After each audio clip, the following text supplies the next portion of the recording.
Hello, farmers, and welcome to another episode of The Harvest Season. My name is Al, And my name is Cody. and we're here today to talk about farming games. Woo! Woo! Hello, Cody. How are you doing? I'm good. I am 5 days out of surgery. Woo! Woo! Which we will talk about more in the greenhouse. Yes, but if you want to hear about Cody's surgery, give us money. yeah. It was just a knee thing. So it's not, my life was not endangered or anything, just my ability to be able to walk normally ever again. And now I'm on the road to being able to walk normally again, which is good. Woo! Yeah, so Excellent. I'm just still really recovering from that. I will apologize in advance if if I'm like really low energy this episode or anything.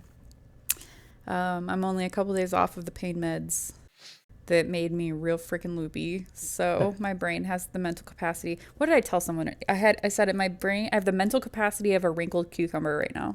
Oh, wow. Which is a pickle. Did you know that? I didn't know that. I mean, not necessarily wrinkled, like a pickle's been pickled. But they get wrinkly. Right, but you can have wrinkly cucumbers that haven't been pickled, in which case they're not a pickle. Okay. Not all wrinkly cucumbers are cucumbers that have wrinkles, but not all cucumbers that have wrinkles are pickles. Exactly. Have you ever had pickled cauliflower? No, that sounds Nice. disgusting. It's lovely. I love it because it's you get a nice crunch with it. See, we do roast the cauliflower. I mean, that's and also the good. crunch. I like the crunch that you get from that. But don't you like when you pickle something? Don't you just put it in vinegar? I mean, not just put it in vinegar. You also put some spices in and stuff. But there's vinegar. Yeah, that's that's a- literally the definition of pickling. Yeah. That's a hard pass for me. You not like vinegar? No. Oh man. Heck no. I used to think I didn't like things that were pickled, but it just turns out that the things that are standard things that people use for pickling are things that I don't like. So it's like pickled onions and pickled cucumber. Like I like cucumber, but pickled, it's just a weird texture. And I like onions fine if it's been cooked properly, but like raw onions pickled, no, get that away from me. Yeah. But pickled cauliflower, I like pickled cauliflower. That's weird. I like it. So I should try some other things as well. I've not pickled things in a while. I should do some more pickling. Anyway, So this episode we're going to talk, because Cody's on, we're going to talk about a mobile game. Heck yeah. We're going to talk your about mobile Farmville 3. Mobile game correspondent here checking in to talk about a mobile game. Because they finally decided to launch it in America. Yeah. What was it? Like almost a month ago now, Al, you texted me and you were like, hey, I just got the notification that Farmville 3 should be available in North America. And I was like, oh no. Oh no. And I immediately Here we looked, go again. and there it was. And I downloaded it and I would like my life back, please. Yeah. So we'll we'll discuss that later in the podcast. And I'm sure people are expecting me to love this game. But before that, we'll do some news. But first of all, Cody, what have you been playing? Well, Al, I have been playing Farmville 3. Surprise, surprise. What? I know. So when everyone else started playing Arceus, I got Arceus envy, and so I was playing Breath of the Wild a lot because I also have never finished that. So I was like, I should probably do that, and so I was playing that, but I was also really busy with school, so I didn't really get very far in that. And then one of my friends got me Spirit of the North, which I just call Pretty Fox Game. Because it's like this game where you're a fox and you're trying to basically like cleanse an area of this evil spirit, but you're just a fox. You're just running around like a fox. It's really cute. Interesting. And so I've been playing that a decent bit. And by all of these things, I mean, like, I probably played Breath of the Wild like 20 hours, probably played Spirit of the North like 2 hours. And then a couple days ago, my boyfriend got me Arceus. And so I've probably put maybe like 5 or 6 hours into that. Nice. How are you finding it? Farm. I'm really enjoying it. I think that it's really ticking all the boxes for me and what I like in a Pokemon game. And I like that. So my thing is that my favorite part of all Pokemon games have always been the catching. Yeah. Like catching things, and that's pretty much all this game is. And Right. so I freaking Yeah. love it. Like I'm still in the first area. I still like I have the second camp now, and they just gave me the weird ear, but I'm still in the first little area catching Bidoofs and stuff because I just want to get all of the basic, like I want to finish the Pokedex entries for these things. Oh my. Yeah, so I'm like not really making progress. But then it sucks because I have to like watch these things do these moves, and I I'm like too high level. Like I'm trying to battle a little level and 4 not destroy Bidoof, them. and I'm Yeah. like level 25, and I'm like no. You can do it yourself, right? You can, if Yeah. see them use a move, you can just use the move Yeah. yourself. I think the one that's really making me grumpy right now, because there's all of these like side quests, right? But the side quest that's making me the most grumpy is the Buizel side quest. Because you're supposed to catch Everyone like hates a that. big one or whatever, but they don't. So then I catch one and I'm like, oh, it says it's a big one. And then it's not big enough for this guy. It's not big enough. And like, I just haven't looked to see, like, I'm too lazy to look and see what the sizes are for all of the Buizels that I've caught. So Yeah. yeah. So that's what I've been playing. What have you been playing now? So I have also been playing Farmville 3. Not as much as you, but I have been playing it. And I have also been playing Legends Arceus, and I think I've been playing it much more than you. Well, I've had it longer, so but no, I'm basically finished the game. So I haven't got all of the Pokedex entries up to level 10 yet, which I am planning to do. But I think that'll probably be like a slow burn thing. Wait, to level 10? Yeah. What does that mean? So on the Pokedex entries, it means you've had like 10 of the slots filled in. And that's kind of like that's what they call complete. So a complete entry is when you're at level 10, but then there's perfect, which is where you've got all of the ones filled in. And I don't really want to do the perfect because that just is far too much, I think. But I'll do the level 10. Mm-hmm. Oh, I'm going to do the perfect. Well, I mean, good luck.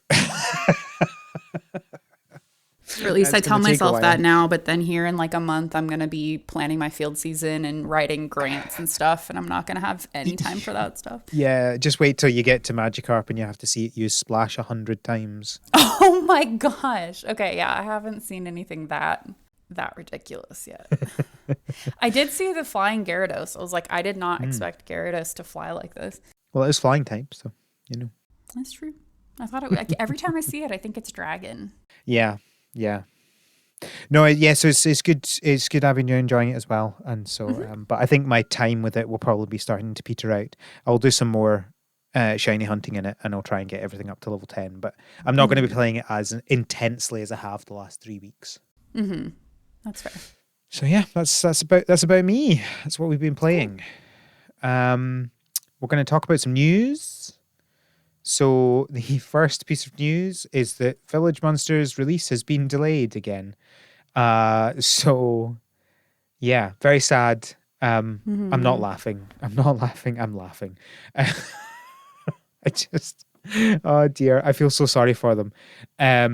So it was meant to come out in yesterday as we're recording. I think it was meant to be yesterday. Oh wow. It's now coming out on the 16th of March. So, do you think you're gonna get it in time for Halloween? Let's hope so.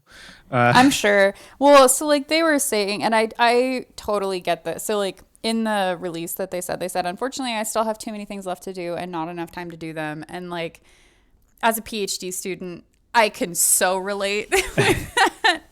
Like you tell your advisor, oh yeah, I can totally have that done by this day, and then something happens. Or like you think you can run your stats in time, but then you have an error that you have to work around. And I don't know. I read that and I was like, oof, I feel Yeah. like I feel that so hard. So they need to take their time and make sure that they're doing okay and that they put out a product that they are really proud of. So Yeah. Yeah. It's just always a bit unfortunate because, like, they were clearly waiting until they thought they could actually hit a certain date and then couldn't. So yeah, it's always the case. Always the case. Next, Mika and the Witch's Mountain. So a reminder, this is not a farming game, but we're talking about it because of the tie-in to Summer in Mara and Dayland and the other Chibi games. Cody, have you seen any of the stuff from Chibi, the Chibi Presents from a couple of weeks ago? So this thing that you linked in the show notes, that's like the little witch Yeah. saying "Don't wet the package." I definitely had seen this, Yeah. and laughed about it. Like, I think it's really cute that she's like delivering a package and she almost makes it. Yeah. Yeah, we just got more footage for Mika and the Witch's Mountain, so I thought I would put that in the show note. Yeah, But, so that's really cute. I still haven't played any Chi-Big games though. shocking. I know. Maybe I'm a bad maybe noodle. maybe Elusive People, which is their next farming game, will get you onto that. Yeah, we will see. Next, we have some updated graphics for the Ranch of Rivershine, which is the one of the upcoming games from Cozy Bee Games, the developer of Lemon Cake and Capybara Spa and all that good stuff. So yeah, it looks much nicer. This game, so like Eloise, the developer of Cozy Bee Games, freaking bravo. Like seriously, bravo. Because these so the three games that I'm thinking of, Lemon Cake, this Ranch of Rivershine game, and Capybara Spa, they all are so wholesome, but they all kind of look very unique. Like, they look very different. Yeah. Like, it really shows her skills as a developer, because this is very, like, there's a lot of different things happening here. And like, maybe, I don't know, maybe someone who's more into developer-ness or whatever would look at these and be like, they're basically the same, but they just look so different to me. And like, I don't know, Ranch of Rivershine, this really gives me Barbie Horse Adventure vibes, and I played the crap out of that game growing up, so this definitely makes me want to play it. Yeah, no, definitely. It looks great. It looks much. It's not like it looked bad before, but when you look at something and you're like, oh no, it definitely looks better. It's polished. It's a lot more polished now. Yeah, definitely. Next, we have some new info from Broken Arms Games about 100 Days. So this is the winemaking simulator. So they've put up their list of to-do items before the end of April, and one of them is a Nintendo Switch release, and one of them is PS4 and PS5 release, and one of them is an Android Lite version, which I guess is for like less powerful phones. So I think this was the first confirmation we had that it was definitely coming soon to consoles. And then a couple of days ago, they posted about the Switch launch is approaching. So if you're looking for that game on Switch, it should be coming soon. And we'll keep you up to date on that one. I like the they recently had man, I don't know who this is, probably the developer, co-founder of Broken Arms Games, said that all of the characters in the game are inspired by real people from the area. I think that's really interesting, to like take people that are actually out there and put them in the game. That's cool. Yeah. Also, I was looking at the I was telling Al about this the other day, that like I was looking at the overlay that they had on one of their recent tweets, and like it gives me like Zoo Tycoon vibes, or like Roller Coaster Tycoon vibes. I don't know, it looks real good, and seeing the money, I think, is what gives me those vibes. Like having to be like, here's how much money you have. Yeah, the kind of gameplay is very much like a tycoon game rather than like a life sim game. So it'll be I interesting like it though. to play a different kind of farming game. Mm-hmm. And I don't drink wine. I don't know much about it, but I'm intrigued to play this and see how it goes because there's lots of different wines in the game. Yep, same. I never drank. They've also said that they're working on a new game, but they've not said what. I don't know whether it will be a farming game or not. But that's it. That's all they've said. They're starting working on a new game. So next we have some updated information about Above Snakes. So their Kickstarter literally, as we're recording this, literally finished like 2 hours ago. And they had put up some more stretch goals, including one which was console ports. So that was a stretch goal for getting on Switch, Xbox, and PlayStation. And they hit it like 20 minutes before the end of the Kickstarter. So Nice. If you were looking for that, too late. It's finished now. But if you didn't back, obviously you'll always be able to buy the game later on. Mm-hmm. But I did end up backing it because I like the look of it, and I'm intrigued as to how it goes. Codey, you had a point on this. So we had mentioned this obviously in the last episode and talked about how it was obviously inspired by Native American cultures, and how we thought it was really important that they got people involved in that. And I don't know whether you want to talk about your point that you had about that.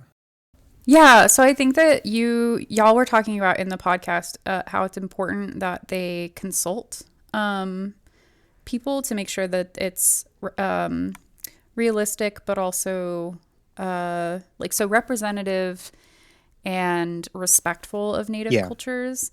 But one thing that popped out to me in that I don't know if y'all like hit it really hard is the concept of the fact that they should also, if they do this consultation, it shouldn't just be like I'm gonna talk to someone who has Native heritage. Like that person should also be compensated. Like, because I know that a lot of people, or in not just development, but also in like research or whatever. Sometimes like I might help someone on a paper or like read someone's paper, and after a while, if it's just like I read it once, it's no big deal. But if you are really integral in the creation of something, which I would think that anyone that consulted about Native cultures and made this more realistic would be at that level.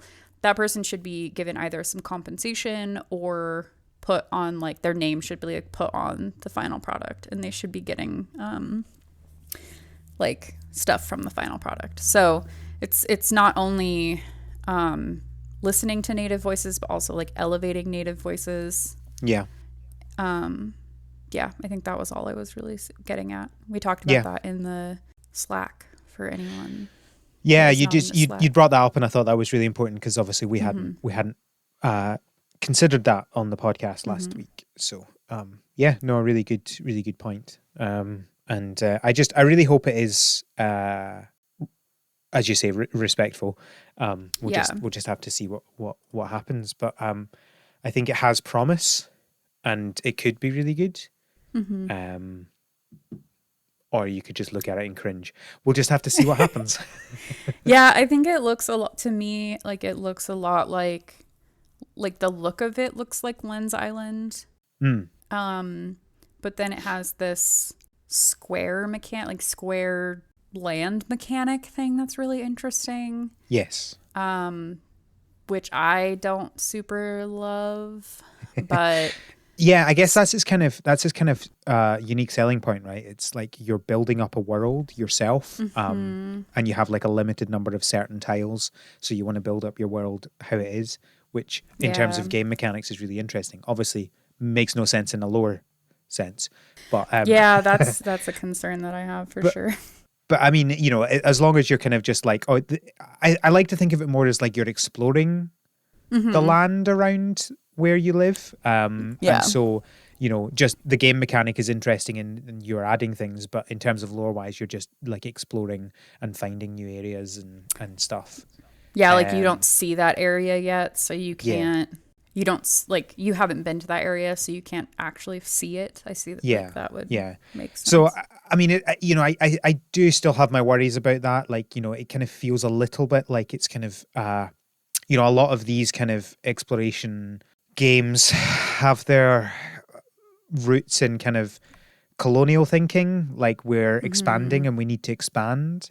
Whereas obviously, and obviously I am not from a Native American community, but my understanding is that the way that they tend to work is much more about we are here on this land and we are living with the land, and we're not kind of expanding and taking over the land. As opposed to the kind of the European style of doing things, which is we are taking over this land and we are going to make it do what we want. And just from what I've seen, it kind of looks more like on that side, which is a little bit worrying for me. But I guess it's probably too early to know. Yeah, I think it's a little too early to know, but I agree with you. Like, I get that vibe as well. Like, it's the difference between, oh gosh, what partial Earth versus whole Earth. So partial Earth makes it seem like we are not a part of the Earth, like we are using. We're like here to use, and the only value of a piece of land is the value that it can give to us. Like, exactly. Like, if there's a tree, then there's a value in I can cut down that tree and do something with it. Versus whole Earth, which is we are a part of this world, and the world gives back to us in ways that are not in like monetary value or whatever. And so like we need to be respectful. Like, we're not dominating this world. We need to be respectful of the world. And so, which I think that latter, the whole Earth, is something that's more inherent in a lot of Native American cultures. But I mean, not obviously, like probably not all. Like, I don't want to paint it with a wide brush. No, and that was one of the things that we were talking about in the last episode, is they're not a monolithic culture, Yeah, it's like hundreds of different cultures. Exactly. Actually. So it's complicated. But that does I find that with a lot of non-European indigenous peoples, that tends to be a much more common way of doing things. It's not just, North American people. It's I've seen that in, New Zealand and Australia, in Africa, all of loads of different places. It's much more common. It seems to be a very European way of thinking, of using the land rather than, as you say, living with the land. Yep. But we'll see. I don't like to prejudge. I worry. I don't think that all games need to deal with these sorts of topics. My only reason why I've brought this stuff up is because you're clearly playing as a Native American person. And so the problem is that if you're using co-opting that imagery to then use traditional European colonial thinking, that's not good. Yeah, not the best. But we'll see. Hopefully they will, as you say, get some people with a lot of knowledge and of those communities, and it becomes very respectful, and as you say, they are compensated for their work in that. Yep. Cool. Not at all a stressful thing to talk about. Next, we have so Wildflowers. We were talking about this in the last episode, just to say that it's now out on Apple Arcade. And the really funny thing is, about 30 seconds ago, my iPad just flashed up to tell me that this game is on Apple Arcade now. I was gonna say, I looked at the show notes and I was like, what is this? This was not on the show notes while I was looking at them, but it definitely was, wasn't it? Oh no, I put it up. I just put it up. Yeah, so it literally came out on Apple Arcade yesterday. So I'll be downloading that soon, because I think I still have an Apple Arcade subscription. I got like 6 months free or something with something. Yep. So, and finally, the new game that I came across called Doomsday Vault. For those who don't know what the Doomsday Vault is, it's a real thing in real life. Basically in Svalbard, which is a Norwegian island in the Arctic. There is a vault that was kind of set up by a lot. I don't know whether it was the UN or whether it was just like a bunch of scientists from different countries. I don't know. Anyway, it has buy-in from most of the world now, basically. And they have seeds for basically every plant on Earth, with the idea that if something catastrophic happens, then we can, regrow most of the world's foliage. And so this is a game based on that concept.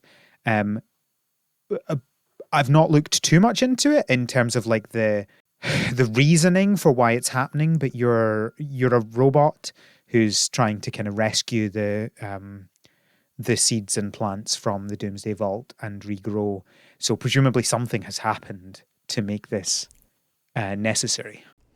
Yeah. So to me, it looks like it's like WALL-E, for example, for those that have seen that movie. Basically, like and I don't know if it's a robot because this is in your robotic suit.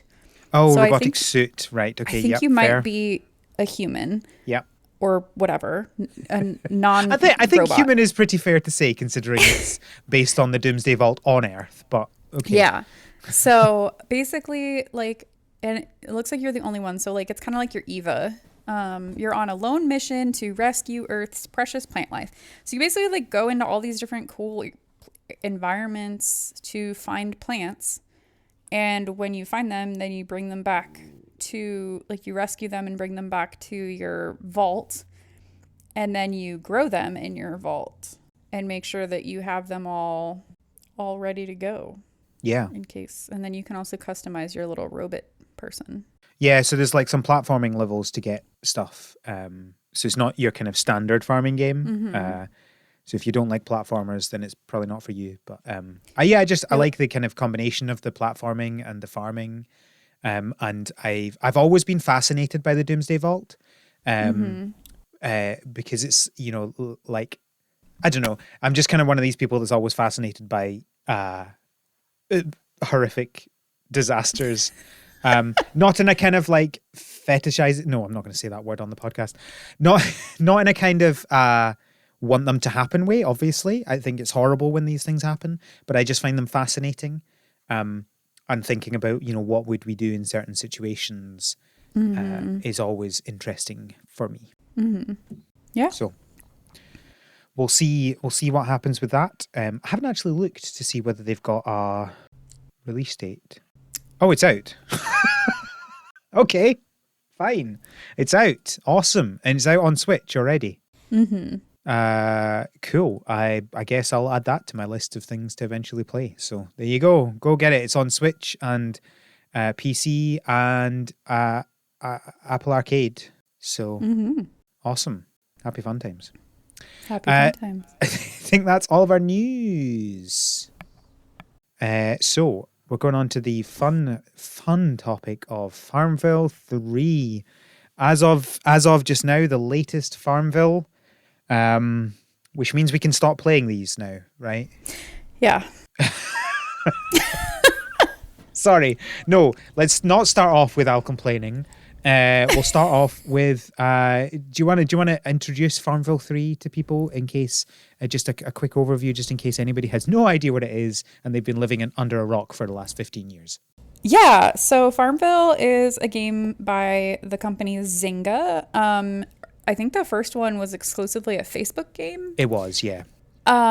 So basically it was this Facebook game that you went and watered, like you had fields and you watered crops and everything, and like I could go to my friend's farm and like help them with their stuff, and it was basically like a farming multiplayer game that you could play. Yeah, the social aspect was quite a big thing, right? Because it was obviously that was kind of the reason that you did a Facebook game.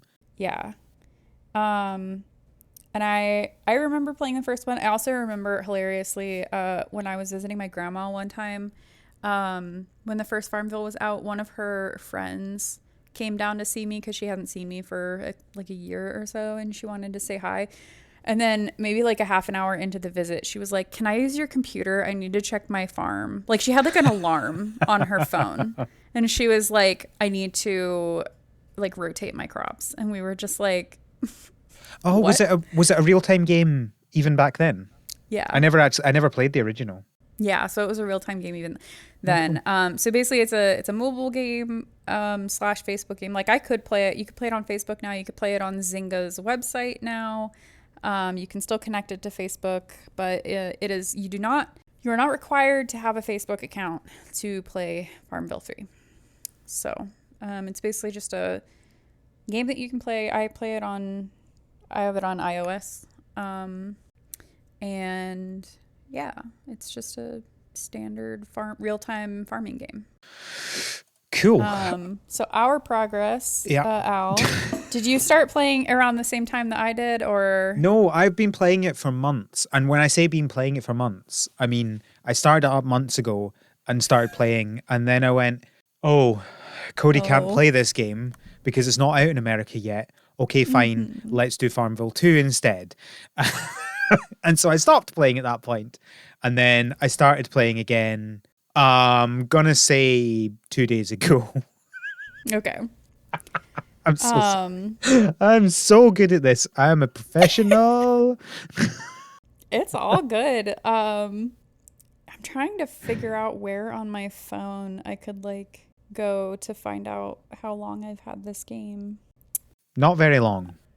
Yeah, I want to say that it was like a month ago at most that you messaged me and you were like, "Hey, I heard it was out in the United States. Can you confirm?" And then I was like, "Oh no, here goes my life." It definitely happened before January 29th because I remember playing it when I was skiing. Or like after the ski injury. Yes. So I remember that. So I think it was about a month ago. Yeah, so I am level 26. I messaged you almost exactly a month ago about it. 20th of January. Yep. So in that time, I have gained 26 levels, and I am on chapter 10 on the Ranger Expedition. And I'm level 9, and lol, I've done like one thing on the Ranger Expedition. Okay. We'll get into why I'm so low level on this later on, because it just all ties into why I hate Farmville games. Yeah. And I think I guess we'll do. Should we do quick first impressions before we get into the detail? And so my first impression is basically it's the same. You know, it's different. It's obviously different, and it's better in some ways. But the problem is that my core issues with Farmville games, which if you've listened to our Farmville 2 episode, it's all basically the same stuff. It's not changed, and I hate the aspect of the inventory management aspects and the obsession they have with micro purchases to the detriment of gameplay. And it's not fun. I just do not find it fun to play this game. You know, I spend my time going, oh, I need to clear some space out of my barn to actually do anything. And that's all I seem to spend my time doing, unless you're going to pay lots of money, which I'm not going to do. I refuse to do it. So you've spent no money on this game? Yeah, no money on this game at all. I spent no money on this game. I spent no money on Farmville 2. And it's not that I'm not willing to spend money, because as we mentioned in our Blocky Farm episode, I can spend money. I'm willing to spend money on a game that is actually fun. And I felt like with Blocky Farm, they weren't trying to trick me out of my money by having a bad game, or not necessarily a bad game. I don't think this is a bad game. I think it's a game with one fatal flaw that makes it not fun. And if it weren't for that one fatal flaw, I think it could be a really good game. But I just can't get past that one flaw, you know? Yeah. My first impressions of this game going from out the gate, especially in comparison to Farmville 2, I was really happy that there was like a multiplayer aspect that didn't require a Facebook account. And that they are not shoving it down your throat anymore. Because like last time with Farmville 2, they were like, you should make a Facebook account. You should like connect your Facebook account. Hey, have you heard of this thing called Facebook and how you can connect your account? And like they just basically were saying that like over and over and over again. And they say it maybe once in this game, and then they never say it again. And you can join we'll talk a little bit about it later, but like you can join a co-op so that you can play multiplayer without connecting your Facebook. And I just really like that because Yeah. I want things to be separate in my life.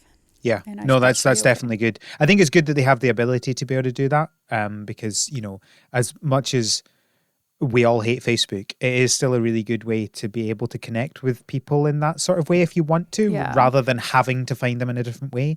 Like the ability to log into Facebook and say, show me all my friends that are playing this game is unrivaled, you know. But if you don't want to deal with Facebook, which is totally legitimate because they're a horrific company, then you don't need to, which is good. Yeah. Choice. I think the other thing that immediately jumped out to me was the loot boxes in this game just feel like Fortnite. I don't know if you've ever played Fortnite, Al, but like I played Fortnite for a whole of half an hour, I think. or it's like a Fortnite-esque game where you have these different loot boxes that you can get by doing quests or whatever, and like, or you can just straight up buy them. And basically in these loot boxes, there's a chance to get like all of these different things. And of course, 9 times out of 10, you're going to get the easy, like not the easy, the common things, but you could get that rare thing. And so it makes you want to like open more loot boxes. Yep. And spend more money. Yeah, there's a reason they're illegal in multiple countries. Yeah, you know, because it's gambling. It is exactly gambling. There's no argument about it. You can argue, oh well, there's better and worse kinds of gambling, and there is an argument for that. I'm not saying you're right. I'm saying there's an argument for that, but it is gambling. You know, you're paying something to possibly get something. So that was the first thing that jumped out to me, and like I feel like the art style is kind of, so Fortnite has really bright colors, and I feel like this has that as well. I don't know. That just might be how games are going nowadays, though, because it's more alluring and more attractive to your eye. I think the Fortnite comparison is fair in many ways. I will say that one thing is that, at least with Fortnite, the core aspect of the game you can still do completely for free and not be frustrated all the time. Like you won't be the best. Absolutely. You know, you won't be able to win everything unless your skill is just incredible. But, you know, I think the thing about this is the core gameplay loop in this game is farm something, put it in your barn, farm something, right? That's the core gameplay loop. And that is frustrated by the fact that you have such a limited inventory, right? The amount of times that you go to pick your crops and it goes, no, sorry, it's full. And then you have to go and sell stuff. Why? Yeah. Not because you wanted to, but because they make you, or you have to pay. You know, it'd be like if Fortnite did like, oh, you have to pay to play another game. Like you could only play 2 games a day or something like that. You know, that would be really frustrating in that same kind of way, I think. Yeah. Anyway, shall we get into the more detailed stuff? Yes. So first off, we'll start with farming, since this is a farming podcast. So basically, you're given at the start, I want to say you're given like 10 fields or something like that, or like 12 fields, and you can only use that many. Like you can only have that many fields. And you earn the right to build more as you get more animals. I feel like this game is very animal focused. Like it's all about the animals that you have and breeding them and everything. But anyway, farming. In these fields that you can have, you can plant anything. Like you're given a certain amount of crops, and as you level, you get more crops. But you can you don't have to have a field that is a cornfield and a field that is a wheat field. Like it's just a general field, and then you plant whatever. Each crop costs a small amount of money. So except for sunflowers, they're free. Wheat is like 1 coin. Soybeans are 2 coins, for example. And they each take a certain amount of time to grow. So if you plant like soybeans, they take like a minute or something. It's not a lot of time, or sorry, sunflowers. And then wheat takes like 2 minutes and whatever. So that's where the real time comes into play. Seems pretty standard to me. Al, what did you think about the farming? Yeah, I think I think all mobile farming games do this thing where you've got a very limited amount of farming space. And I'm never a huge fan of it, but you know what? I'm fine. Whatever, you don't have to pay to get more. You just have to do stuff and eventually you get more. And that's fine. They have to limit it somehow to try and convince you to pay. And that's just like that's just a patience thing, which obviously I'm not good with. That's why I paid lots of money for Blocky Farm, because I wanted to speed things up, but that's fine. If you just want to speed things up. So yeah, it's pretty standard. I don't hate it. And the farming aspect of this is quite nice and smooth, where you're just going, you click on one of your fields, you choose what you want to plant, and then you can just slide over all of your farming plots, and it plants all of them. And then you can do the same for harvesting as well. You tap on one and then you pull the sickle around all of them and it harvests them. It's actually really nice and smooth. It's very quick to farm a load of that, which is really nice. Yeah, I definitely like that you don't have to click everything. Yeah. So that's good. I think the next, the natural segue from, you farm all these things, is where do you store them? So when you harvest your crops, they go into the silo, which starts out with, I want to say 50 spaces. Yeah. So you can only have 50. So you could have 50 sunflowers or 50 wheat or whatever. Whatever you have, it can add up to 50. But then if you get over 50, then you have to sell something, or use something to produce something else so that you can have more room in your silo. Yeah. So that you can plant, harvest more. Yeah, so the interesting thing about this one is I'm pretty sure in Farmville 2, you didn't have, so I guess you've not mentioned this yet, but your non-crops go into your barn rather than a silo. I'm pretty sure in Farmville 2 they just had your barn, you didn't have a barn and a silo. So they kind of split it up into crops and non-crops, which in a way is good because it does give you basically double the space to start with. But it also is a bit confusing when you can harvest a crop, but you can't take a cake out of your barn, out of your cake maker. That just feels, it took me quite a while to figure out why on earth I could sometimes do things and sometimes not, which is just a bit confusing. Yeah, I like to think of it as, anything that you would get out of the ground. Yeah. Goes into... Oh, once you understand it, it's not confusing. Yeah. It's just, it took a while to figure it out, what exactly counted. It's not explained to you. And as a side note, how small is the silo that I can only fit 50 beans in it? Also, as you build it, it doesn't physically, in the game, get bigger. Yeah.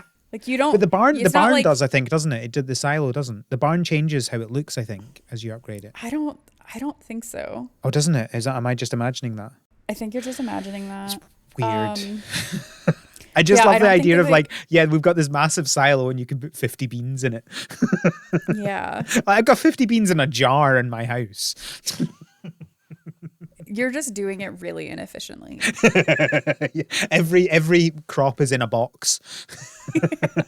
Here's my bean box. In its own box, and then when you do the upgrade, someone comes in and is like, "What if I told you?" Yeah, you could have smaller boxes. These together. Yeah. Yeah. So yeah, you can get upgrade materials like a hammer, screw, drivers, a saw, things like that. You get those from quests and neighbor requests and all these things. And those basically help you increase your storage capacity. But these, as is tradition with Farmville, these things are rare. So rare. Takes a hot minute for you to get these materials so that you can increase your storage. Which of course is incentivizing you to use your in-game currencies to do that. So I think the thing that annoys me most about this, ignoring the fact that I think they should just completely get rid of the multiple currencies and just have money, because the whole point of a farming life sim is it's meant to be like real life, and so you're making money and then you use that money to do things. Right? So ignoring the fact that I think you should just be able to use your money to, upgrade the stuff you have on your farm, like in a real life situation. I what annoys me is the fact that it's different things as well. So it's not even just, oh, you've got, this is the upgrade token. No, there's screwdrivers, there's saws, there's hammers, and there's a different random selection of them for each time you want to upgrade. So it's like, oh, great, you have 10 saws, tough, you also need a screwdriver. You're like, why are these things single use? What are you doing with your screwdrivers and your saws that you break them immediately? It's like they thought up the most elaborate way to be annoying. You know, I don't understand any of that. It's like, if you want it to be paid, like just make it gems then. Don't make up these weird extra things. It's so stupid. You can absolutely build it in a way that means that people will pay if they want to speed it up. That's what I did with Blocky Farm, but without having this ridiculous level of, it's like they wanted to try and make it seem more realistic, but they actually made it worse. Yeah, I think the other thing to go with that makes me laugh is, so you said like you had like 10 saws at one point, but you didn't have any screwdrivers or whatever. You know where you're storing those 10 saws? In your barn. There's been a couple times where I'm like, where it's like, your barn is full, and I'm like, oh, let me look at it, and then I look and there's like 10 saws, and you best believe I didn't get rid of any of them because I was like, these things are so freaking rare. Why don't I have a tool shed? I don't like, I'm not going to keep them in my barn. I'll keep them in my house. I have a house. Let me put them in the house. That does literally nothing. The house is just the achievement storage. Yes, how pompous a farmer am I that my house is just a bunch of awards. but I can't afford to buy a screwdriver. Yeah. The other storage thing that I thought I'd mention here is the amount of space on your farm. So I would call this like where, like, the physical storage of like where you'd put all of your animals or whatever. Land space. So like your land space. It's limited at first, obviously, and every time you level, you get the ability to like unlock a new space, and that gives you more room to spread out. And there's often like a lot of junk on the ground that you have to pick up in the new space. The junk that you can only pick up if you get space in your barn. Yeah, that junk also goes into your barn. Not that I'm annoyed at this or anything. So that's another type of space and like storage. Yeah, I think the kind of the land acquisition thing's fine. You know, like I always think it's a bit weird lore wise that you have to become better to then be like, you have to be a higher level farmer to be able to be allowed to spend your money on buying more land. Like, you know, but like, it's fine, whatever. Like, I don't really, again, that's just gated by money and by level. I don't think there's anything else that you end up, I don't think you have to use gems or anything like that. So that's fine. The levels are always a bit weird, but I get that they want to pace it. That's fine. I think the weird thing about the levels unlocking them is like, it's almost like it's 2 gates. So it would still take a while to buy a lot of land, even if you didn't have the level gating, because it takes a lot of time to get money. You know, especially at the beginning, because you don't have very much land to build on. You don't have very many crops to make. You don't have very many animals. So, of course, you're going to take ages to get money. Like, it's a pretty standard way to gate these things. I feel like that's what I was going to say. So, I was going to mention that at one point in this game, I had like 25,000 coins. Yeah. And I don't know how I got that many coins. And I don't know where it went. I could not tell you where it went because I suddenly don't have, like, I finally just got up to 2,000 again. But I remember like having like 25,000 and leveling and being like, oh, I can just buy this new area outright. Because the new areas usually cost like 2,000 coins or whatever. Yeah. Maybe it's because they added like fruit trees and fruit crops and you have to pay for those. Like, those are way more expensive than the other. I don't know. Possibly. I don't know. Okay, so. But I mean, these things add up a lot when you start buying a few things. Yeah, that's true. So you basically you've farmed, you've stored your stuff in a thing. Now, what are you gonna do with all that stuff that you have? This is where production buildings come into play. So there are basically these different stations that you can build that use the raw materials that you farmed up and make them into like usable materials. So, like for example, the feed maker is where you would make food for your animals. The mill feed. is, huh? So I was just making a joke there about it being food versus feed. Never mind. Continue. Ignore me. It wasn't even a funny joke. We're all good. I wonder why it is called feed maker instead of food maker. Well, because you talk about feed, right? For your animals have, yes, it's food, but also it's feed. Why? Well, do you know, you talk about giving your animals feed. Yeah, but why don't we call it food? It's this. It's literally the same. I think it's just because we have to be better than animals. I've never thought of this before, and now I'm really just confused as to why we call it feed. It's food. Yeah. It's literally food. Like, I guess maybe it's because if you call it food, people would be expecting that they'd be able to eat it. But like if it's hay, don't eat it. yeah. So that's why it's guess. feed. So it's like this is not human food, therefore it's feed. Yeah, I guess. But it that's is confusing true. that they're using the past tense of the verb. Yeah. Okay. Anyways, my brain. Continuing just on, yes. So there. feed maker makes feed or food, whatever you want to call it. That's fine. Makes animal feed.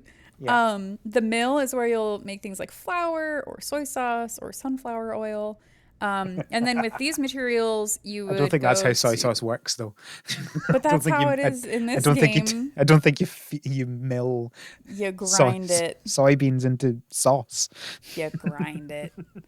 But yeah, so with these materials, you'll then go to your other production buildings and create more products. So like a few examples of other production buildings are, like you mentioned earlier, the bakery. You can make bread and cake and other treats. The dessert stand is where you can make like ice cream, candy, popcorn. The fruit factory is where you take fruit and make things like guacamole or pineapple slices or salsa. And every time you level, you not only get access to like a new type of production building. So like you level and then you can get the pizza thing. But you also get new things in each production building. So like the bakery only starts out with like two things, like bread and something else that's basic. But every time you level, you get the opportunity, and like if you ever level and then get a new crop, suddenly you can use that crop in all the other production buildings as well. So like there's one, gosh, what is this building called? The dairy factory. You can make butter and cheese, and then once you can make cheese, you can make a lot of other, you can make like cheesy popcorn and all this other stuff. So basically it like is constantly evolving. These are, I generally like these. They work pretty well, and I think they've got a really large selection of things that, let's be honest, as you keep going, you basically end up getting into a rut of like, well, these are the best things to make because, they make the most money or whatever.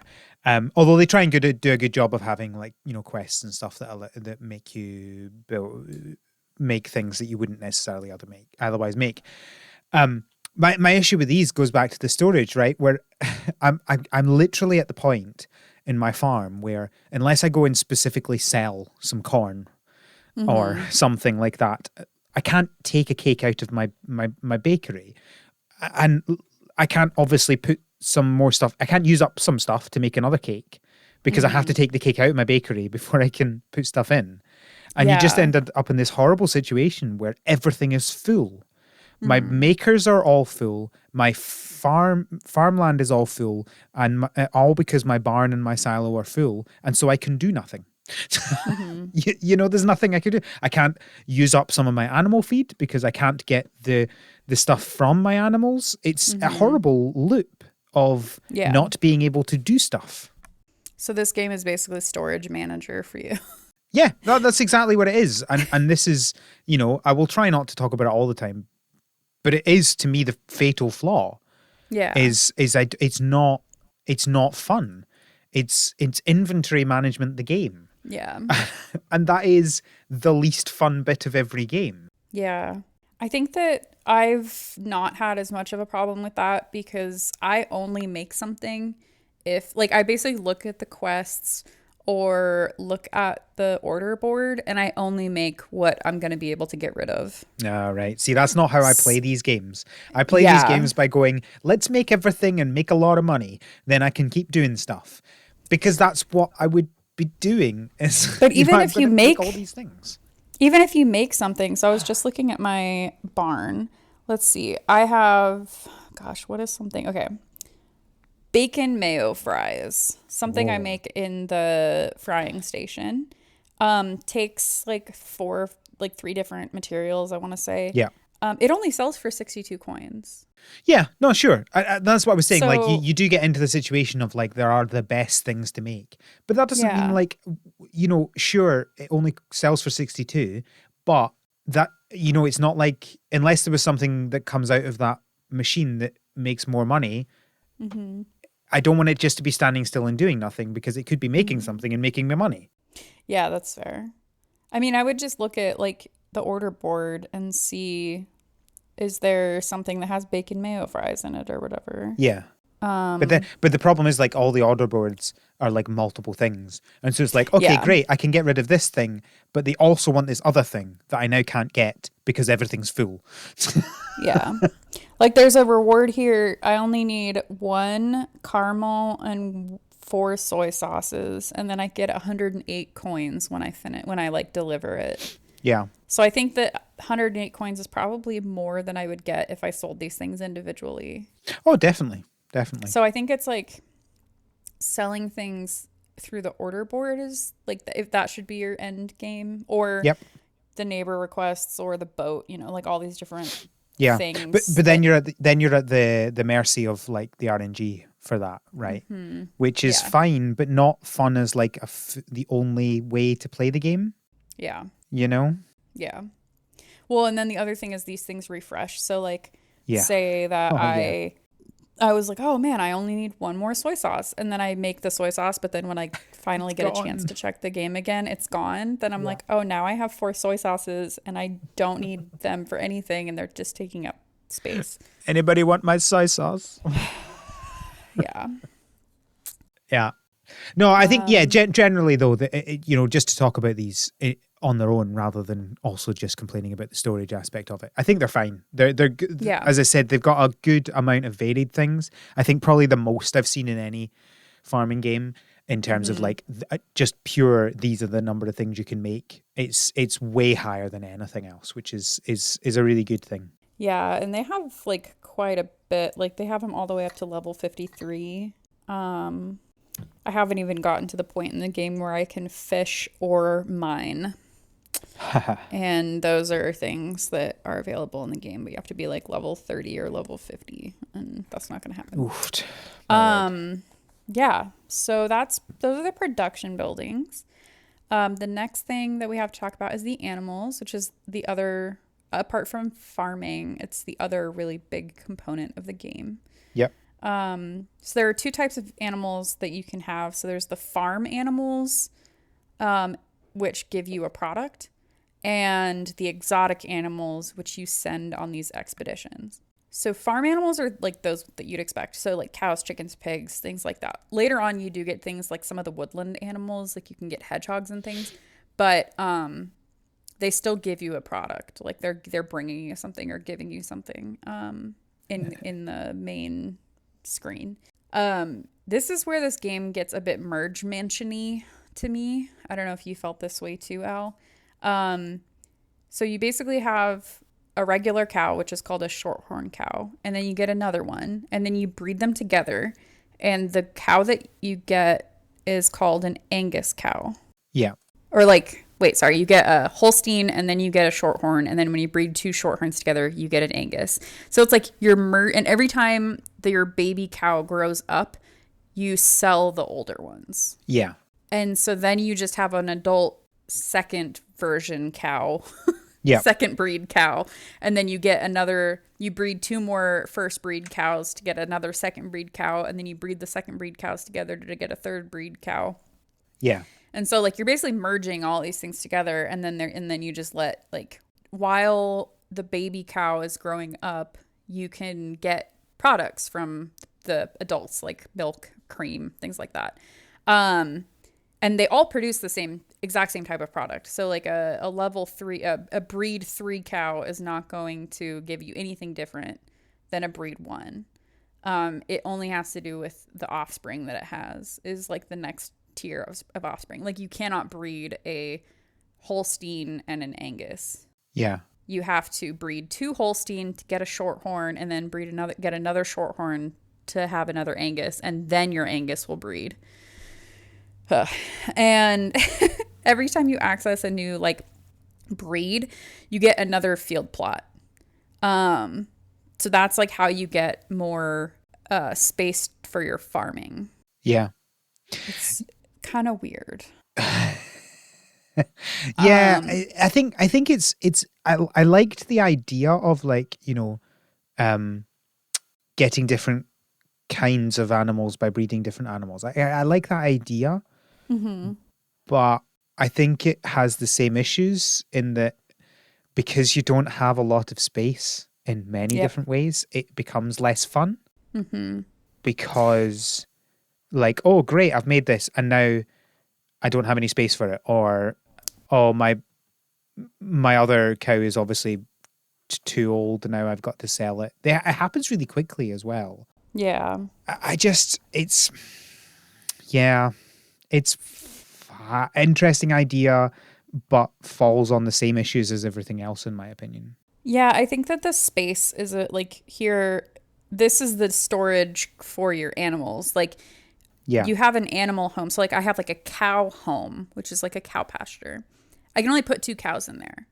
So if I have a first breed cow and a second breed cow, they're not going to mate. And so but I can't put another first breed cow anywhere because it doesn't have a home. So I need to make a second cow pasture just so that the breed 2 cow can give the other 2 some space. Yeah. To make the baby.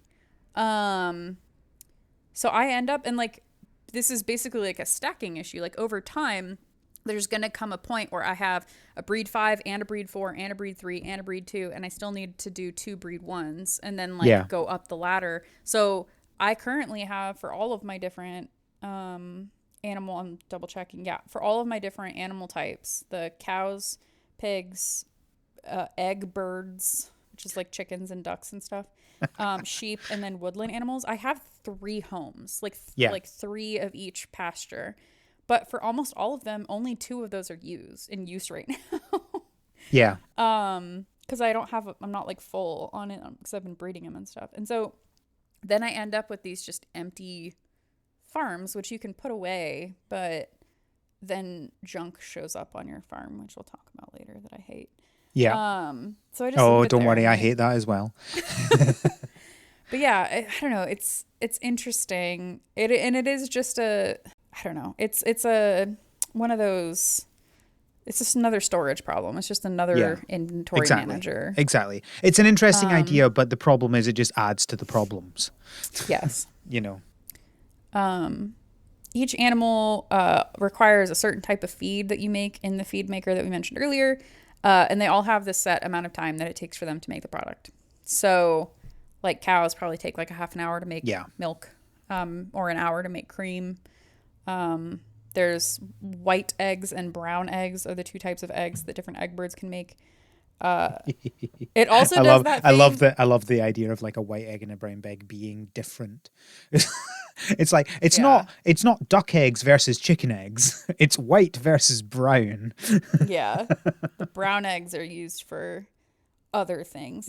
And this game does the same thing that I think is so funny that these types of games do, where they're like, okay, you've got your cows, and our cows, we can get milk from cows. We got chickens, and we can get eggs. We got sheep, and we can get wool. And we've got pigs, and we can get bacon. Yeah.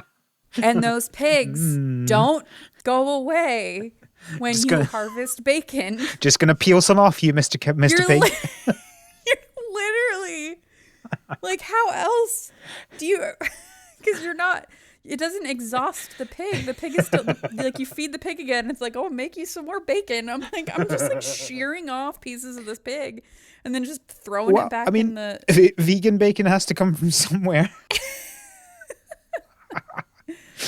Yeah, I don't know. I mean, it's one of these funny things. It doesn't really matter. It's a bit weird, but whatever. It just makes me laugh every time. Yeah, definitely. So those are the farm animals, like the ones that you get products from. And then there's also exotic animals. So basically, there's like a whole other aspect to this game where you use the ranger station to scout out. It's not even in the same world. It's like you go on like an expedition to like an area unknown to you. And it's a completely different, it's a second game in this game, basically. Yeah. It's not even like a side game. It is like a whole different game that you're like, okay, I'm going into this mode now and I'm going to play this other game. Yeah. So you basically, there's like a map and you're basically on this like adventure, on this expedition. And as you're going through these different areas, you basically use different animals to move through the chapters, they call it chapters, of these expeditions. So you have 5 different types of animals. There's forest animals, mountain, snow, jungle, and desert. And they can be really any animal that you like, land animal that you can think of. So like I have a wolf, which is a forest. I have a fox. I have a crow, which is also a forest. My mountain animal.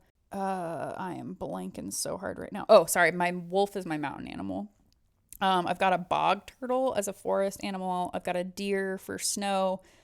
This cute little black-backed jackal for desert. And then I've got a black marsh turtle for jungle. And basically these animals, you take them on these expeditions, and the expedition rewards could be something like materials or gems. Or you can get farm animals. So like it'll show that you can get a chicken if you complete this expedition or whatever. Or you can have like fruits, and you can progress through the expeditions, through the story, like the chapters. And all of these expeditions, no matter what the end goal is basically just choose where you think the treasure is hiding. So think of like game shows where a contestant is given like 3 doors and you're supposed to like which door has your prize behind it, and you pick like a door. So you're given 5 options, and you're based on the animal's levels that you have. You're given up to 5 chances. So if you have like really low level animals, you're only given 1 chance. So you have basically a 20% chance to choose the right quote unquote door. Yeah. And throughout the game, you can get these different elixirs to level up your animals so that you get more chances on these little mini games. Yeah. I don't really know how much more I want to say about it. It's like a whole other thing. I don't really want to spend too much time talking about it either. It's weird. It's not fun. It feels like they wanted a whole bunch of extra animals in it, but they couldn't justify it. So they went, I don't know. What if they went on quests and found you treasure? And you're like, I'm sorry, what now? Yeah. And this is the only way to get... What if it was a random choice thing and it was depending on what animals you have? Are you high? I don't. Yeah. Where are these ideas coming from? Like I don't like it. I tried it once. I went, no thanks, and stopped playing that bit. Yeah, and so there's an energy, like you only have 25 animal energy at a time. Of course. Yeah. And so you only have like one expedition might cost like 2 energy. So you could do that one expedition like 12 times or whatever. But usually the story ones, like right now, each story one is only taking 6. It takes 6 energy for me. But my animals are only leveled up enough to only have literally 1 chance. Yeah. So I can only do it 4 times, and I only have like 1 click. And then it's all the time. It's like, too bad you didn't get it. Do you want to spend some of your gems for another chance? Yeah. And I feel Yeah. like this is the part of the game that has made me want to spend my gems the most, because either to level up my animals, because the elixirs that you get are so few and far between. Yeah. And so it's really difficult to be able to level up your animals so that you have like an average level of that meets the threshold that you need or whatever. But like this is the part of the game where I'm like, I kind of wish I would just spend money and just get it over with. But I also Don't do it. I never spend money, so it doesn't matter. This is just the most frustrating part. Yeah. Yeah. Yep. So that's the exotic animals, or what they're called. It's such a weird name as well. Like it conjures up weird ideas, and you're like, oh, cool. What are your exotic animals? A fox. Like, okay. I have a Is that bog exotic? turtle. Don't. How is that exotic? Yeah. Oh yeah, a crow. I'm sorry, a crow. Yep. A crow is exotic, is it? Like I was expecting exotic to be like peacock and I think you can get tiger, one eventually. and just like this is not exotic. These are just like non-standard farm animals.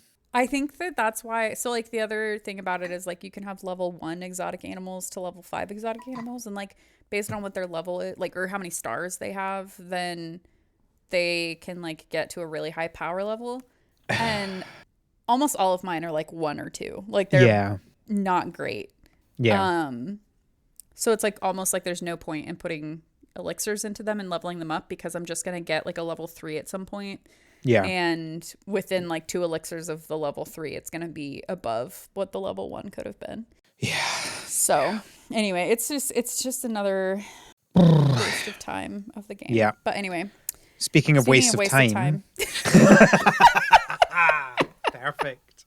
Amazing. The junk all up in my farm needs to go away. It's well named, and that's about it. So my biggest issue with this, do a quick overview of what it is, just for people who can't imagine what it might possibly be. Yeah, so basically, I mean, like it happens in almost all farming games where you come to a new area or whatever, and you're like, man, there's these stones everywhere and like weeds, and stumps and things, and they're just like all over the place, and so you have to like clean them up. But once you've cleaned them up, like once I've taken a stump out of an area, I don't expect to wake up the next morning and there's a stump like 5 feet to the left. Did you miss the stump growing? I don't expect to see that. And I mean, like, I could understand the flowers and the weeds, because like those are 2 things that also are considered junk that grow. And I also understand that like there's the whole Tinker Station is a different type of production building that takes some of the junk that you've made, that you collect, and you can make it into things like rope, or bricks, or whatever. I understand that these things are necessary. I just don't think that if I've cleared an area, it should grow back. Like, where did this stone come from? I think I have a few issues with this. And so first of all is that like we're back to inventory management again, right? Yeah. So I need to get rid of this junk. But to get rid of this junk, I need to have space in my barn.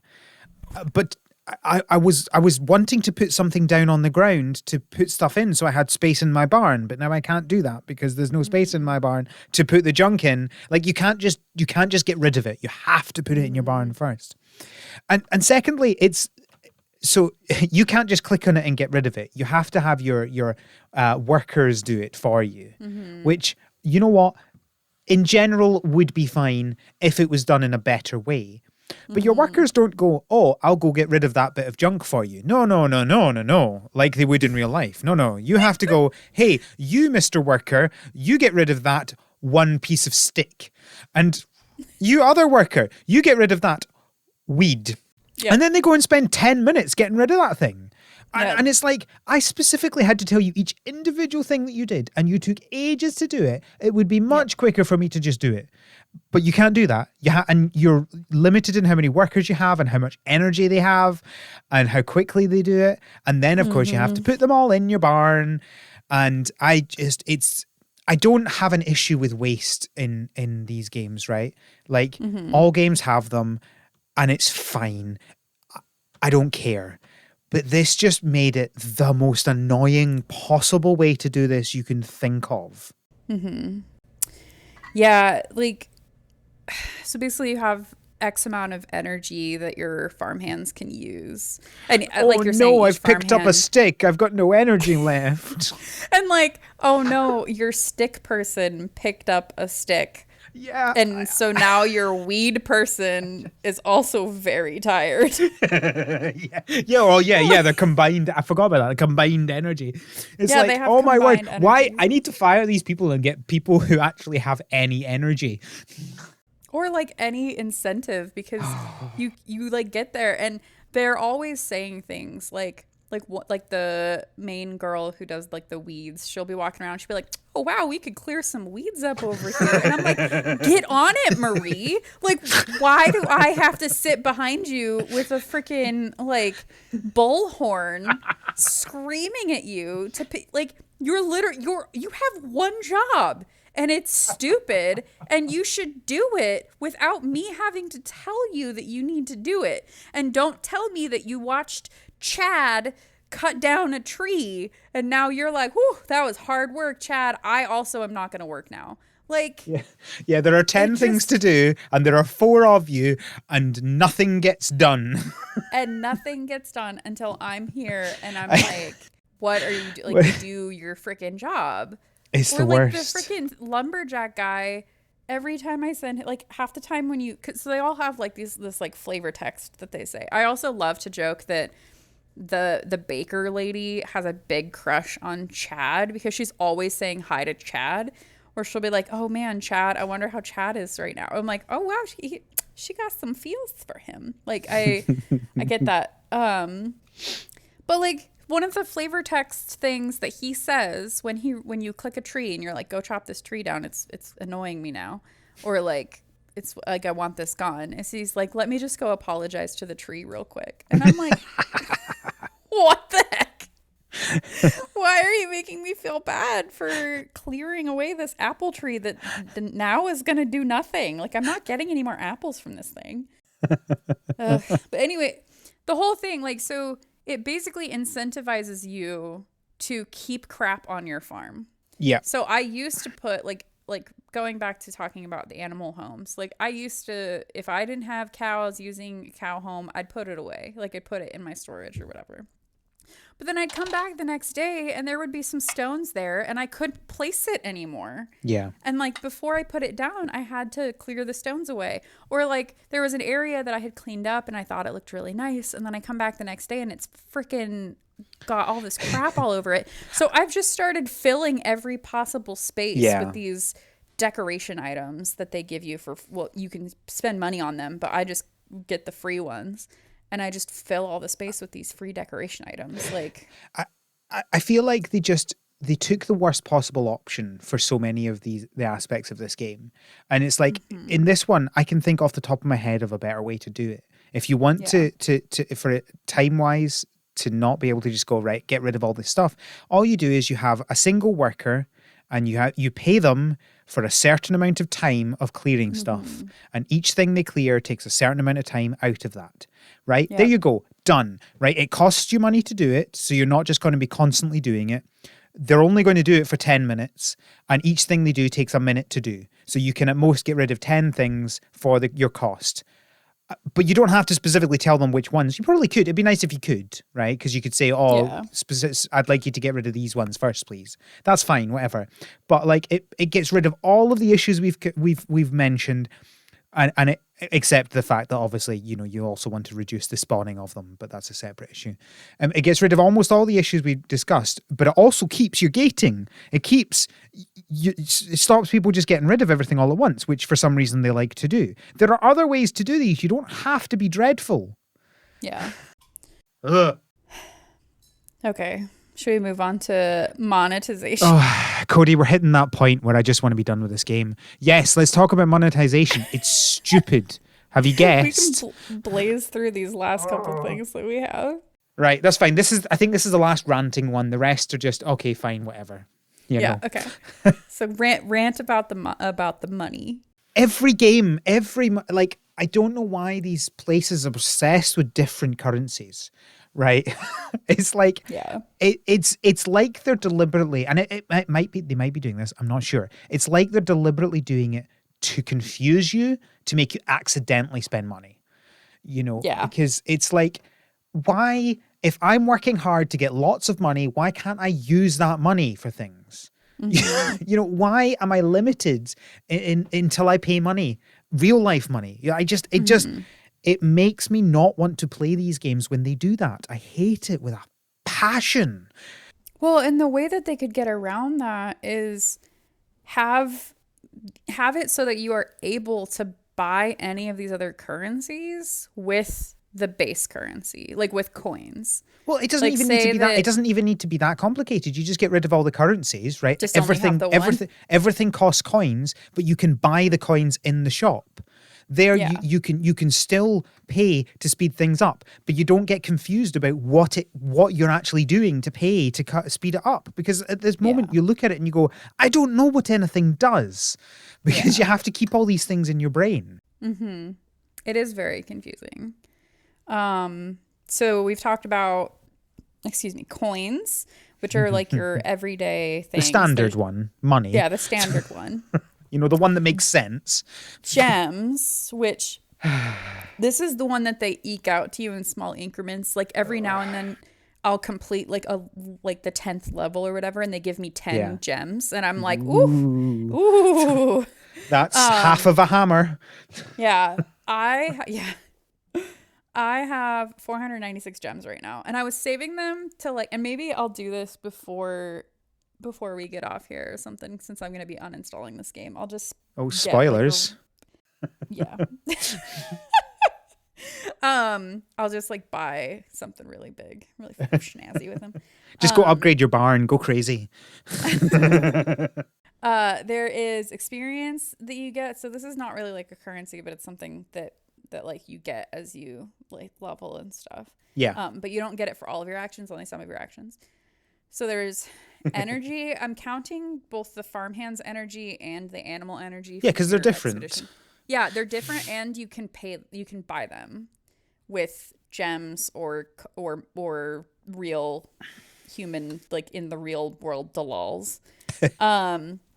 During some events, there's an additional currency. So right now there's this taco truck event going on, and there's mulch, which is kind of like a second water. And so there's also water storage. So when you water a crop, you get double of that crop when you get it. But you only have up to 6 until you upgrade and get the water tower or whatever. You only have 6 possible water. Your water can only hold 6 plots basically.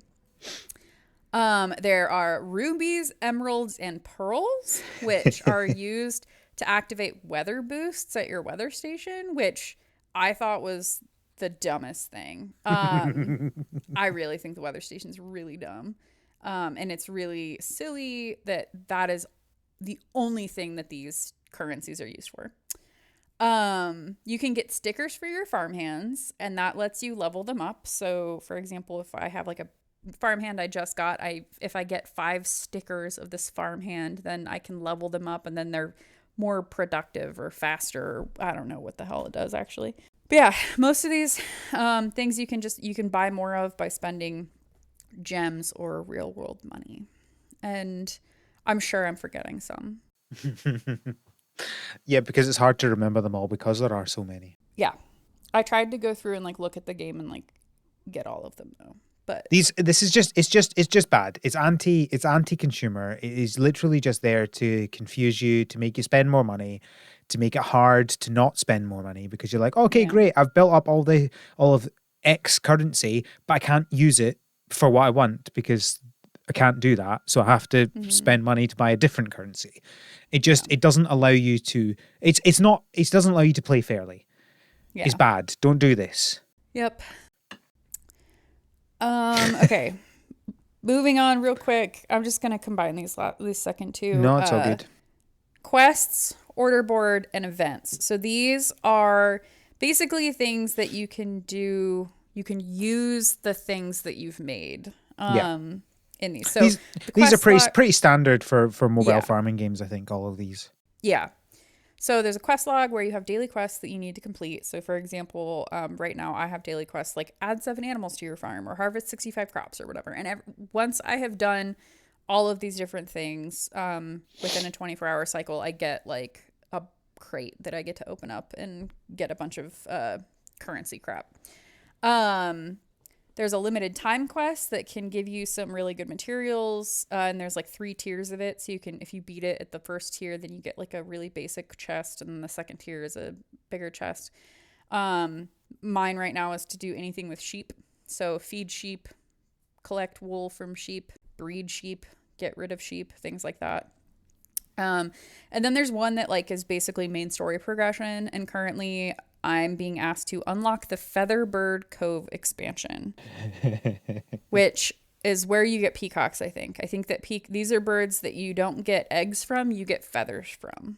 And then you'd probably use these feathers. I'm assuming there's going to be like a hat making. Because that's what peacocks are for. They don't lay eggs. You pluck their feathers out of them. Correct. And then you make a nice, pretty display of their feathers, or you put it in a hat. That's not wrong at all. Nope. We are cutting pigs repeatedly. Oh. Okay. The order board is basically you're given 9 possible orders to fill, and they're random. So like one might be give me 16 wheat and 2 soy, and another one might be bake me 5 cakes. Filling them gets you one step closer to opening a loot box, and it also gives you coins. So like if for one that's simple, you only get like 30 coins and only a little bit closer to opening a loot box. And for one where it's like really the materials are really hard, then you get closer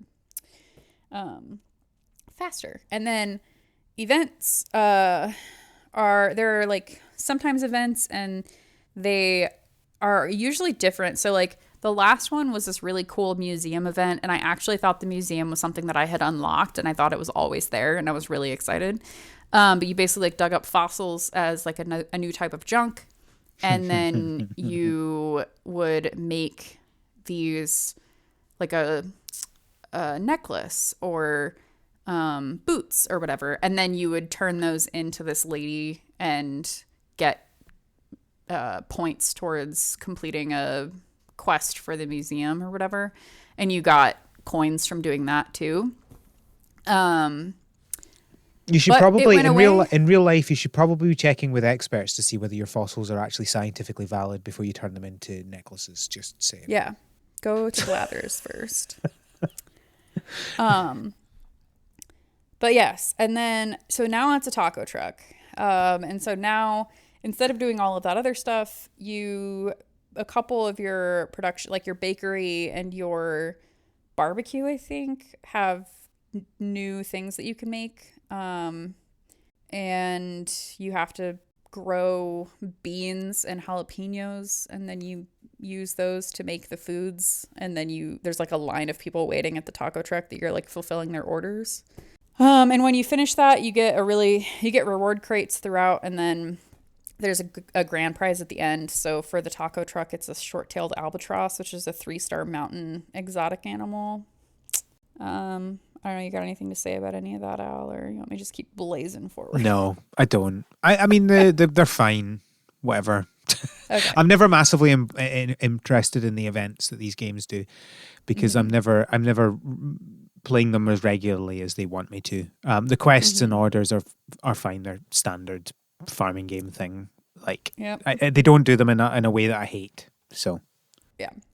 So the other things that I'm just going to blaze through real quick that are other parts of this game that I have encountered so far up to level 26. The co-op, like I've mentioned, you don't need to have Facebook for this, but it allows group play. So I joined a co-op that was called Gays and Theys, and I love that name. So I joined that, and basically you can request items or send items. So sometimes I'll check the feed and someone's like, I need 5 apples. Then I can send them a couple apples, and you get money for doing that. But then you also get like bonus points with your co-op or whatever. You can send gifts to members of your co-op, or you can visit their farms. And sometimes there's things on their farms that you can get. The weather station, it basically gives you an ordinance. Like, so think about Animal Crossing, like the different ordinances. It basically does that for 12 hours. So it gives you like a boost in some way. And so there's some that are like, farm hands are 33% more efficient, or like they do it faster or whatever. I'm like, I don't care if they do it faster. It doesn't take that long for them to do it. I would rather they just do it on their own. Like if it was farm hands do their own stuff for 5 seconds, I would be mashing the weather station all the time. Like, please just make them do their job, but they don't. Yeah. And again, like that's what yeah. Anyway, the boat is another way to get rid of products. So every day there's a boat that comes and it wants you to fill it up with products that you've made. So in Farmville 2, it was like a plane, but this time it's a boat. And the more you fill it up, the better reward you get. And you get not only coins, but you get these tokens that can be turned into exotic animals. The Sky Race is a group activity with your co-op where you try and complete certain tasks to win prizes. And then based on your score at the end of the week, you get a certain reward or not. A county fair is basically the exact same thing as the Sky Race, but it's by your... Oh, no, that's the campsite. The county fair, just by playing the game normally, you get ribbons, and they get added to your scoreboard for the county fair, and at the end of each week, you get prizes based on how well you did. Basically, just incentivizes you to play more. Like, you'll look at it and see that there are 5 people that have played it so much more than you. And it makes you want to, like, earn more. And you can get prizes like extra 15 spaces in your silo. But in order to do that, you have to have really played the game a lot. Yeah. The campsite is like the Sky Race, but on your own. So there's like certain tasks that it wants you to complete. Like I have craft any items that use milk right now. And you get acorns as prizes or like as a currency for that. Another currency. There's rewards based on how well you do, and it resets every month. And then I think the last thing is the neighbor requests. People just randomly show up at your farm and they're like, hey, I want this. And you're like, oh, hey, I have that. Or, oh, hey, I can give that to you. And based on what they'll give you, like sometimes they'll give you like an emerald and I'm like, I don't care about that. But sometimes they give you like a chicken. And I'm like, yeah, I could take a chicken right now, since you can't just go buy chickens. Like most of the time you don't have the ability to go into the shop and just buy a chicken. Of course not. You have to earn it somehow. That would be too simple. So that is where I will end with explaining. Basically, as y'all can see, there's a lot to this game. Yeah. And my thoughts is I am uninstalling it. I think that it was a very fun diversion, but it's just another one of those games that its goal. So earlier you were saying that it's not realistic. I don't think its goal is to be realistic. I think its goal is to take up as much of your time as possible. Yep. I don't disagree with you. I'm not saying that that's what they were trying to do, you know, and I don't think the games need to be 100% realistic, but I think that you can get to an utterly ridiculous point where you're like, this makes no sense at all. And I don't know why any of this is happening. And they've made it less realistic to make it more annoying and to make you more likely to spend money, rather than making it less realistic because that's more fun. Yeah. You know, you say you're uninstalling it, I've already uninstalled it.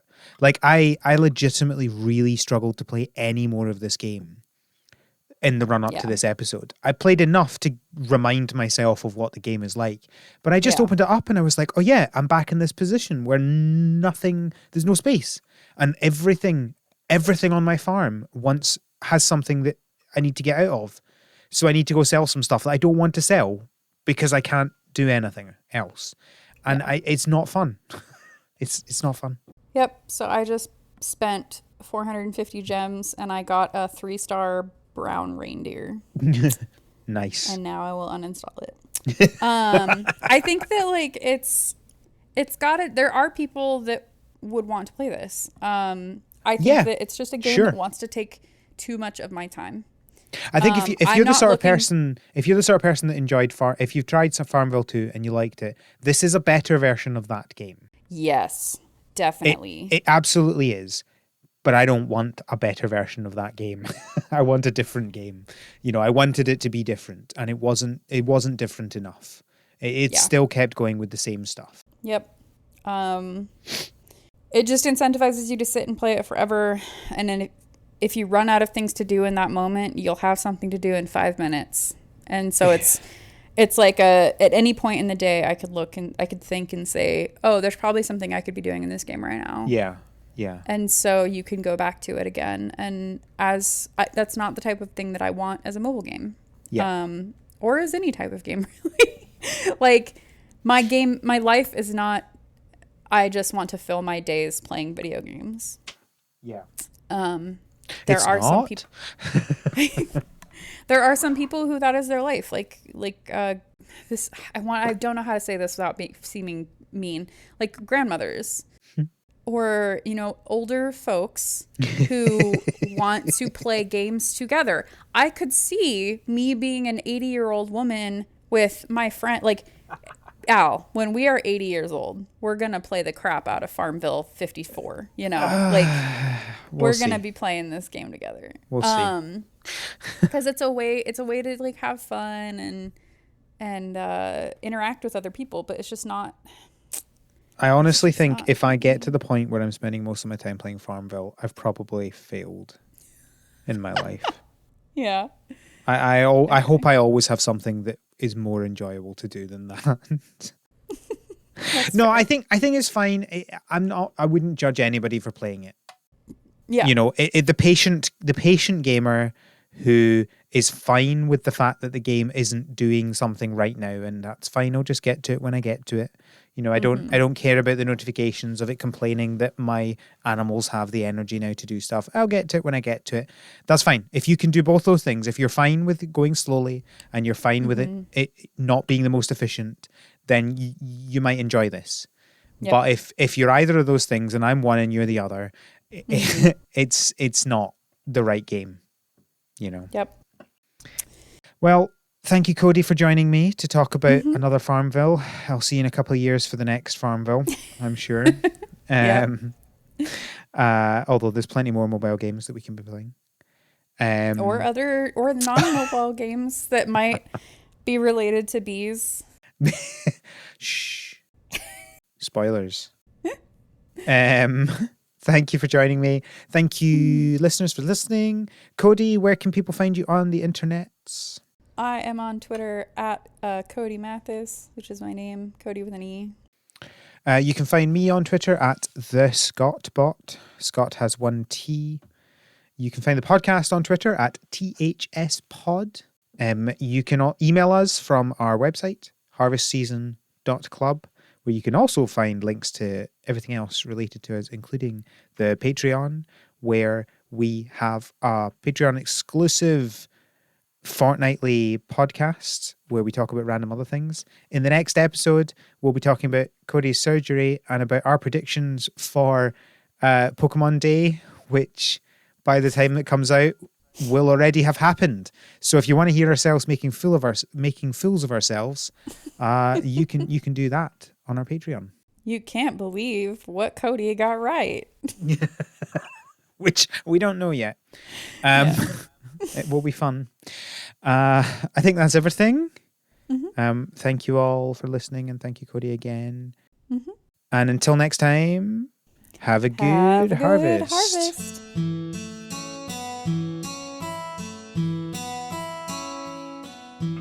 The Harvest Season is created by Rochelle Delaney and Al McKinley, with support from our pro farmer level patrons, Kevin and Stuart. Our art is done by Micah the Brave, and our music is done by Nick Burgess. Feel free to visit our website, harvestseason.club, for show notes and links to things we discussed in this episode. Thanks for listening.